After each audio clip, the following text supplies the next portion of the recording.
په ننګرهار کې د کورنیو چرګانو فارمونه له بل هر وخت زیات شوي دي او په ټوله معنی یې په بازارونو کې د هیوادوالو اړتیاوې پوره کړي. په دغه ولایت کې د کورنیو چرګانو د 3000 فارمدارانو د اتحادیې مسؤلین وایي اړتیا ده چې حکومتي مسؤلین ورسره د چرګانو د اخیستلو په برخه کې د اداراتو لپاره ځانګړي قراردادونه وکړي، ځکه اوس په یاده برخه کې دوی پر ځان بسایه شوي او کولی شي چې د عام ولس ترڅنګ حکومتي اداراتو ته هم کورني چرګان ورکړي. دوی وایي حکومت د اقدام د فارمدارانو د لا تشویق او کاري بډاینې لپاره وکړي. تقاضا خو د مارکیټ دومره ان شاء الله چې پوره شوې ده چې دلته مارکیټ ته 8000 8000 چرګان روزانه موږ راوړو، خو موږ بازار ورته لرو د 10000 چرګانو. نن ما خپل چرګان راوړي دي 2 کیلو چرګانو دلته په 200 روپۍ نه غوښتل بیرته مې فارم ته وړل، یعنی نه خرڅېږي، دومره ډیر شوي اخیستونکي نشته او فارمونه چې دي فارمونه زخ ډیر فارمونه اوس نوي فارمونه جوړیږي. غوښتنه صرف د حکومت نه ده چې حکومت د مثال لري لکه د مور او د پلار، موږ ټول د حکومت بچي یو. نو زه دا وایم چې ستا بچی په لاره کې هلته یا ایراني وژني یا ترکیې وژني او یا غله نیسي او یا هلته وژل کېږي یا دلته مور او پلار پرېږدي او بل ځای ته زمینه برابروي. نو د هغې په ځای باندې په کار دا ده چې د وطني تولید که هر څوک هغه په هر بخش کې کار کوي چې د هغوی سره همکاري وشي او لاسنیوی کلک لاسنیوی وکړي. یو شمېر فارمداران وایي د کورنیو چرګانو تولید دومره شوی چې د هیوادوالو ټولې اړتیاوې پوره کولی شي چې د چرګانو د غوښې په برخه کې لري.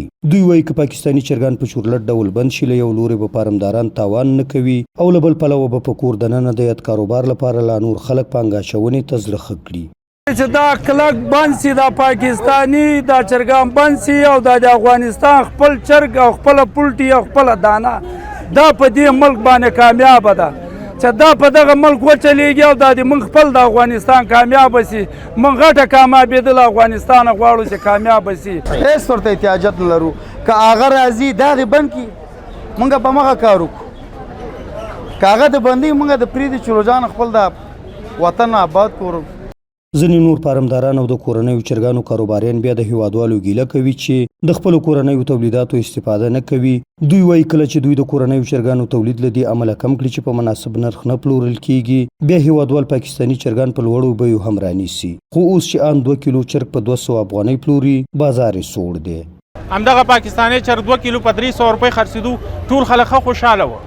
اوس د موږ کورنۍ چرګ 2 کیلو په 200 خرڅېږي ټول خفه دي. ولې؟ پاکستاني ښه شو کورنۍ. نو دلته تولیدات کورني ټول په پښو ولاړ دي، ښه پرېمانه دي. خو یو څو کسان دي چې هغه دلته د خپلو ګټو په خاطر باندې وایي چې ولا دلته بازار شاړ دی. دا وګورئ دا بازار دا خو څه پټ شی نه دی.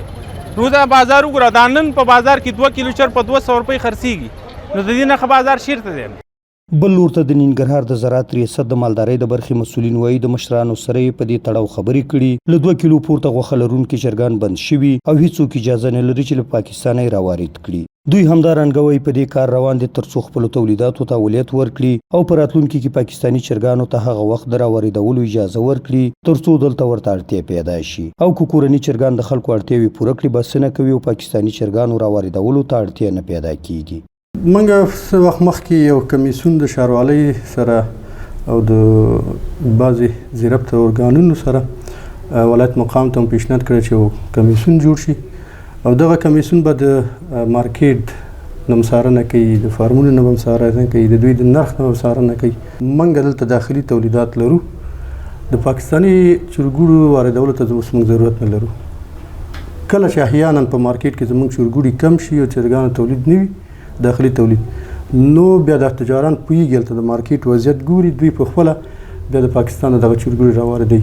یعنې که په مارکیټ کې زموږ هغه تقاضا پوره وه نو هېڅ ضرورت نشته چې موږ د نورو هېوادونو نه چرګوړي راوارد کړو. د کورنیو چرګانو فارمداران وایي د ګوتو په شمار کسان دي چې د خپلو شخصي ګټو لپاره د ټولو فارمدارانو کاروبار ته زیان اړوي او په داسې وخت کې له پاکستانه چرګان راواردوي چې دلته فارمونه ثمر ته رسېدلي وي.